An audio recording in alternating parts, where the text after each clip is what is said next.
தமிழ்நாட்டில் 2026 தேர்தலில் புதிய கட்சியான தமிழக வெற்றி கழகம் ஒரு குறிப்பிட்ட தாக்கத்தை ஏற்படுத்தும்னு அனைத்து அரசியல் கட்சிகள், அரசியல் விமர்சகர்கள் எல்லாரும் கருத்து சொல்லிட்டு இருக்காங்க.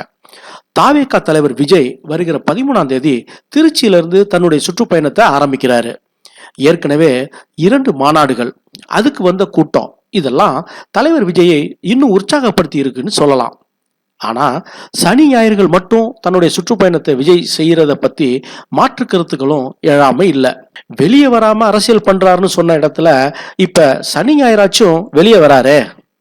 தாவேகாவுக்கு பெருசா தனிப்பட்ட கொள்கைகள் இல்லைனாலும் ஊழலை ஒழிப்பேன்னு தான் தாவேகா தலைவர் விஜய் புதுசா கிளம்பி இருக்காரு. ஊழலை பத்தி மாநாடுகள்ல அவரு ஆளும் திமுகவை மன்னராட்சி, ஊழல் கட்சி, குடும்ப ஆட்சின்னு எல்லாம் சொன்னாரு.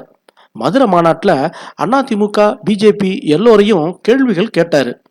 இது மட்டுமே தாவேகாவை தமிழ்நாட்டில் வளர்த்துரும்னு விஜய் நம்புறாரான்னு தெரியல. நம்ம தொடர்ந்து அரசியலை கண்காணிச்சிட்டு வர்றதுனால விஜய் கிட்டையும் தாவேகா தலைவர்கள், தொண்டர்கள் கிட்டையும் ஒரு சின்ன சந்தேகத்தை கேட்கலாம்னு நினைக்கிறேன். ஊழலை ஒழிப்பேன்னு சொல்ற தாவேகா தலைவர் விஜய் தான் இதுவரை நடிச்ச படங்களுக்கான சம்பளத்தை சரியா வருமான வரி கட்டி தான் வாங்கியிருக்காரா? எந்த தயாரிப்பாளர்கிட்டையும் பிளாக் மணி வாங்கினது இல்லையான்னு யாராவது கேட்டு சொன்னீங்கன்னா நல்லா இருக்கும். ஏன்னா ஊழல் ஒழிப்ப அவரு தாங்கிட்ட இருந்தே தொடங்கி இருக்காருன்னு மக்களை நம்ப வைக்கலாம்ல. அதான்